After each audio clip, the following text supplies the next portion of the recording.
Halo Sobat Semansaku, apa kabarnya? Semoga semua baik dan dalam keadaan sehat ya. Saya Brian dari tim jurnalis SMA Negeri 1 Kuta Lembaru. Pada kesempatan ini, kita akan mewawancarai seorang tokoh yang sangat berpengaruh di sekolah kita ini. Mau tahu siapa orangnya? Mari kita cari tahu.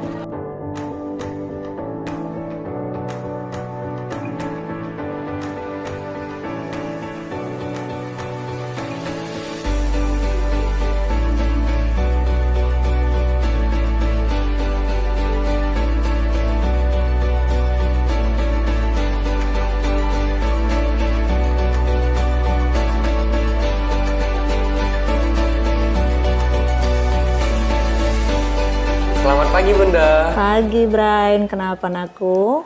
Kami dari tim jurnalis sekolah kita ingin bertanya banyak tentang Bunda. Oke, silakan dengan senang hati.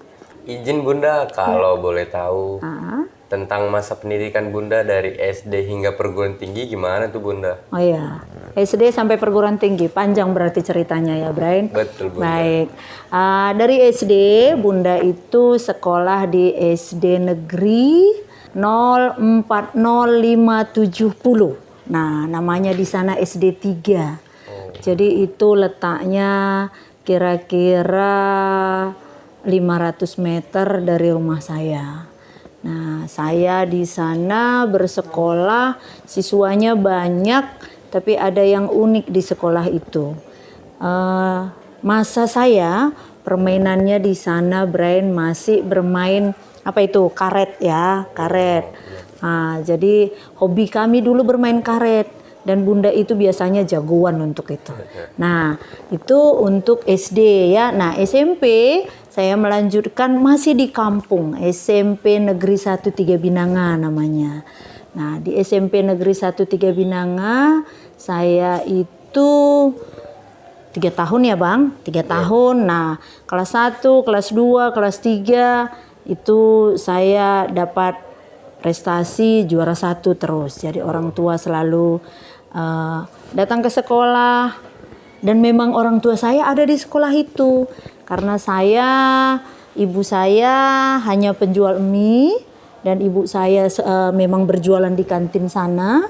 Kemudian ayah saya juga merupakan salah seorang guru di sana. Beliau guru bahasa Inggris. Nah, ayah saya ini dikenal guru yang sangat disiplin, Pak Bob namanya. Nah, itu untuk SMP ya. Jadi yang unik di SMP saya itu Bang, saya 5 menit sebelum bel istirahat, biasanya saya langsung permisi dengan kakak saya. Jadi saya kelas 1, kakak saya yang di atas saya kelas 2 SMP. Jadi 5 menit sebelumnya saya permisi untuk ke kantin mama saya, untuk melihat persiapan kalau nanti jam istirahat orang kan sekaligus datang ya. Jadi kami di sana dengan kakak saya membantu. Nah, dan biasanya juga karena guru sana sudah paham, 2 atau 3 menit setelah bel istirahat kami selalu telat masuk. Karena harus membantu mama saya dulu mencuci piring. Nih saya langsung meweh, langsung ingat sama mamanya. Nah, tapi kami semuanya memang orangnya disiplin karena dididik oleh bapak saya dengan disiplin ya. Kemudian SMA, saya melanjut ke SMA Negeri 1 3 Binanga. Masih di kampung. Kalau di sana SMA saya terkenal dengan SMA Payalintah. Nah, di SMA itu kelas 1 saya dapat juara 2. Kemudian kita dimasukkan pemilihan jurusan. Jadi karena di sana ada jurusan fisik, dulu namanya jurusan fisika, biologi, sos. Nah, jurusan fisik itu hanya 1 kelas. Tapi peminatnya sedikit, kenapa? Karena takut. Dulu kami itu matematika, fisika, kimia, biologi itu masing-masing 6 jam, Bran. Jadi agak sedikit lama bermain dengan eksakta sehingga agak kerut sedikit mukanya gitu ya kan. Tapi puji Tuhan Bunda masuk di jurusan A1, dari situ Bunda itu masuk ranking 4 umum. Kemudian ada di kelas 12, di kelas 3, dulu namanya kelas 3 SMA ya. Di kelas 3 Bunda coba ikut untuk masuk jalur undangan. Sekarang namanya SNMPTN ya kan Bang. Kalau dulu namanya jalur undangan, jalur PMP begitu ya. Bunda coba ikut, puji Tuhan lolos kedokteran. Namun karena uang orang tua nggak ada, nah jadinya saya nggak masuk di sana. Nah, tapi memang Tuhan itu kan tidak putus jalan ya. Ada wakasek kesiswaan yang menjumpai saya, yang mungkin sudah berkoordinasi dengan ayah saya karena saya nggak bisa masuk dokter. Saya nangisnya 2 hari loh, sambil nyuci saya kuat-kuat karena memang saya hanya kepingin jadi dokter, nggak ada yang lain. Tapi karena faktor ekonomi itu nggak bisa. Nah, datang bapak ini disodorkannya sama saya belangko. Ternyata beliau sudah mengisi. Itu isinya belangko untuk jalur undangan di IKIP Negeri Medan dulunya. Nah, saya nggak tahu. Cuma beliau, pokoknya tanda tangan saja Giri katanya. Saya tanda tangan lah semua dengan semangat. Karena dibilang untuk kedokteran ya kan. Nah, ternyata setelah saya tanda tangan semuanya, 1 bulan kemudian keluarlah pengumuman di sekolah saya. Nama saya ditempel lagi di situ, lulus di IKIP Negeri Medan. Jadi kami hanya 6 orang yang lulus.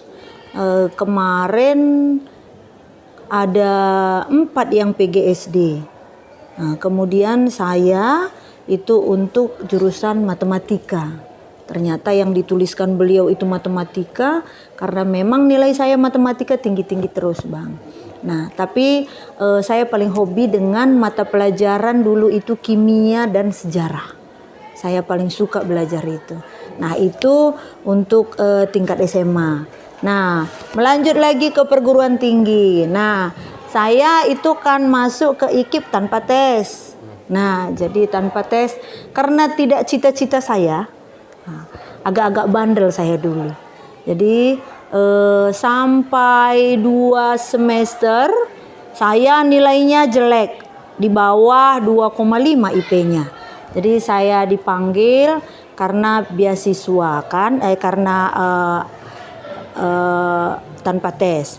Jadi dipanggil supaya perbaikan nilai, kalau tidak akan dapat surat pemecatan dengan tidak hormat. Nah, karena seperti itu saya makin giat, makin gigih. Yang saya pikirkan hanya bagaimana mama dan bapak saya tidak akan sakit mendengar berita saya. Jadi saya semakin kuat belajar, banyak bertanya ke orang-orang yang pintar. Karena saya sudah terlalu lama agak bandel sedikit. Nah, bandelnya hanya kurang belajar gitu saja. Nah, jadi mulai dari situ saya pacu dan akhirnya bisa IPK-nya 2,75. Nggak jadilah saya dikeluarkan. Nah, mulai dari situ saya coba berkoordinasi dengan yang lain, kolaborasi. Akhirnya saya dari semester 4 itu sudah dibiayai dengan beasiswa sampai saya tamat.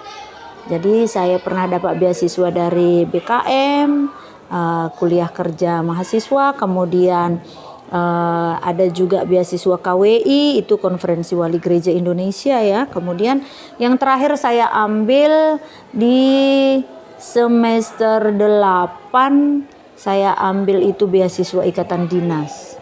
Kenapa? Karena saya nggak mikirkan uang, tapi yang saya pikirkan bagaimana supaya nanti saya pegawai negeri tanpa keluar uang dari orang tua. Dan puji Tuhan, saya masuk di itu, saya tamat 4,5 tahun. Berapa lama? Saya hanya menganggur sekitar 4 bulan. Kemudian saya coba memasukkan lamaran di Raksana, itu Jalan Gajah Mada, nah, itu perguruan swasta. Saya mengajar di sana, berapa bulan kemudian keluarlah penempatan saya. Saya ditempatkan di SMP tempat saya sekolah dulu, SMP tempat mama saya berjualan. Nah, dan bapak saya memang sudah pindah dari sana, sudah jadi kepala sekolah di Munte. Nah, gitu Bang. Itu sekilas sampai saya pegawai negeri. Begitulah perjalanannya. Terima kasih Bunda karena Oke, sudah sayang. menjelaskan dari awal. Kalau boleh tahu nih Bunda, kan Bunda sebagai seorang anak pedagang tadi saya dengar juga. Nggak pedagang kali lah, penjual mie loh. Penjual. Tapi kan termasuk pedagang juga kan? Iya. Kalau Gimana, Bang? susah senangnya jadi anak pedagang itu gimana Bun? Masak anak-anaknya gimana? Lebih sering di luar, di dalam gitu. rumah kah? Oke. Kalau dinikmati terasa senang. Tapi kalau tidak dinikmati terasa susah dia. Jadi kalau SMP itu kami kami dibagi kerja dengan ayah ibu kami.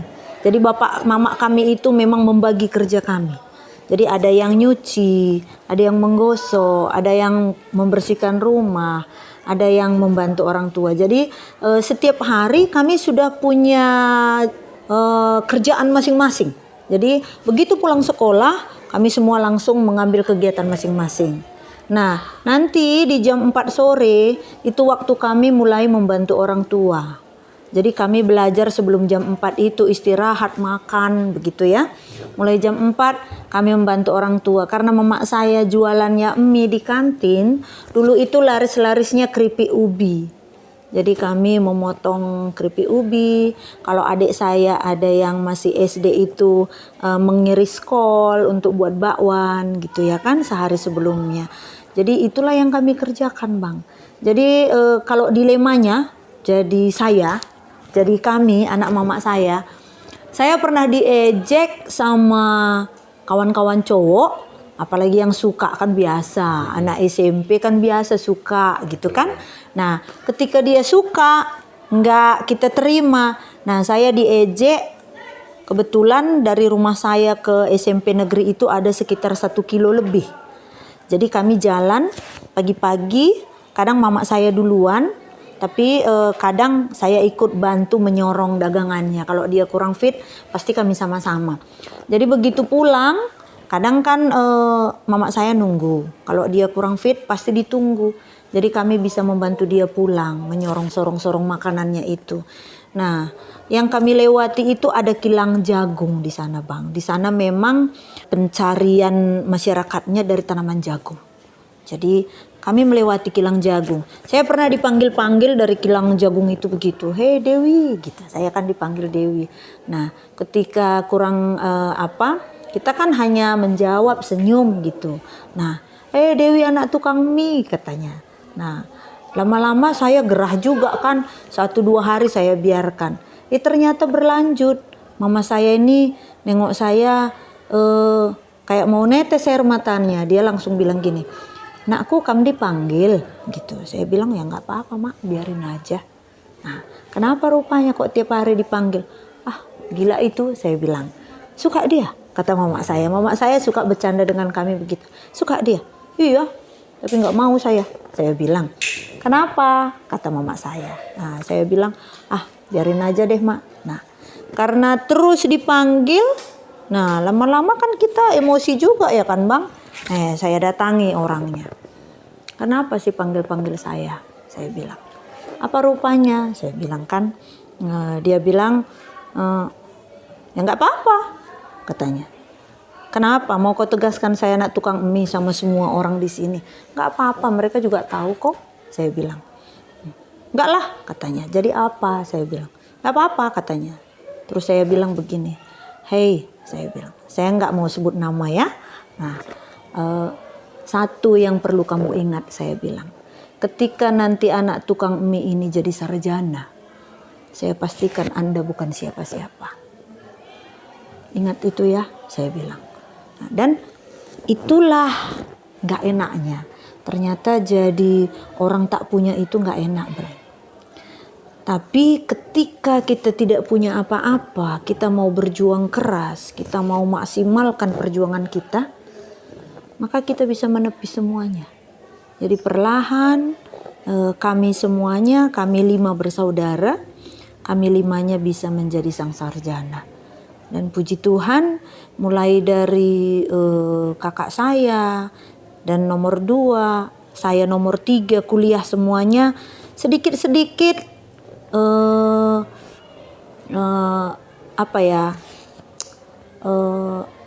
orang kan kadang menghina gitu ya, sedikit-sedikit itu berangsur-angsur diam. Jadi ternyata memang apa yang kita buat, apa yang nyata di depan umum secara perlahan akan menepis semuanya. Nah, itu yang pasti. Nah, gitu. Dan sekarang kalau boleh tahu nih Bun, hal-hal yang terfavorit Bunda apa aja ya Bun? Oke. Menyangkut makanan, minuman dan lain sebagainya gitu benar, ya. Bun. Oke. Kalau menyangkut makanan, karena saya wong deso, memang makanan yang disukai masih tetap desonya. Jadi kalau masakan yang saya sukai itu di keluarga kami dulu hobinya dengan arsi ikan mas, Bang. Nah, kemudian ayam kampung. Nah, ayam kampung itu digulai tasak telu katanya orang Karo.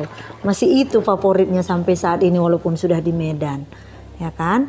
Kemudian kalau cemilan favoritnya itu di sini susah dapatnya. Kalau di kampung dulu mama saya sering buat itu jong labar namanya. Nah, dari jagung.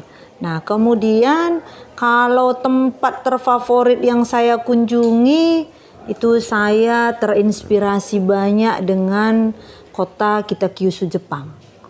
Ya, karena kemarin kita pernah di sana belajar terkait tentang pendidikan lingkungan hidup. Sewaktu Bunda itu kepala sekolah di SMA Negeri 1 Namorambe, jadi kita ada kerjasama dengan Universitas Kitakyushu Jepang, kerjasama dengan USU ya, tentang pendidikan lingkungan hidup. Dan kita di sana itu selama 3 minggu. Yang khas di sana dan luar biasa, di sana memang betul-betul kota yang bersih, termasuk ke pelosok tanah airnya. Jadi jangankan di jalan, di sungainya pun tidak ada sampah. Mulai dari hulu sampai hilirnya tidak ada sampah. Dan itu memang Sungai Muara Sakinya itu sudah jadi tempat wisata ya, destinasi yang indah. Alangkah bahagianya ketika sungai di Deli Serdang begitu ya kan. Tapi walaupun belum bisa kita wujudkan, paling tidak di sekolah kita sudah mencoba dengan kebersihan. Makanya di sekolah kita kan Bunda buat itu lisa gitu. Nah, itu terinspirasi dari sana. Jadi bukan hanya sekedar jalan-jalan ke Jepang, tapi kita mendapatkan banyak kali hal yang luar biasa dari kota Kitakyushu gitu. Itu kalau tahu kita kan dulu itu kan yang pernah dibom ya dengan Hiroshima Nagasaki kan, tapi mereka dengan gigihnya, dengan kerja kerasnya memerangi semua yang tidak baik itu, sampah-sampah itu, dan akhirnya menjadi kota terbersih. Nah, itu juga mungkin yang terinspirasi ke saya ya kan. Ternyata dengan berjuang keras, tidak kenal lelah, mau berbuat, semuanya bisa terwujud. Nah, itu dia Bang. Oke Bun. Terakhir nih Bunda, pesan-pesan untuk kami di SMA Negeri 1 Kota Lembaru ini atau motivasi yang ingin Bunda berikan, silakan Bunda. Oke, baik. Nah, satu yang pasti nakku, kesuksesan akan diperoleh dengan kerja keras dan perjuangan. Tanpa usaha maksimal, jangan pernah berharap dapat hasil yang maksimal. Karena prinsipnya ketika Anda tidak melakukan apa-apa, maka Anda tidak akan menghasilkan apa-apa. Intinya sekali lagi, kerja keras, usaha, maksimalkan diri. Itu saja saya rasa sudah cukup ya kan? Benar Bunda. Oke. Terima kasih ya Bunda. Baik, anak Bunda yang hebat. Demikian pembicaraan kami dengan Bunda. Semoga menjadi manfaat bagi kita semua. Salam literasi. Semangat!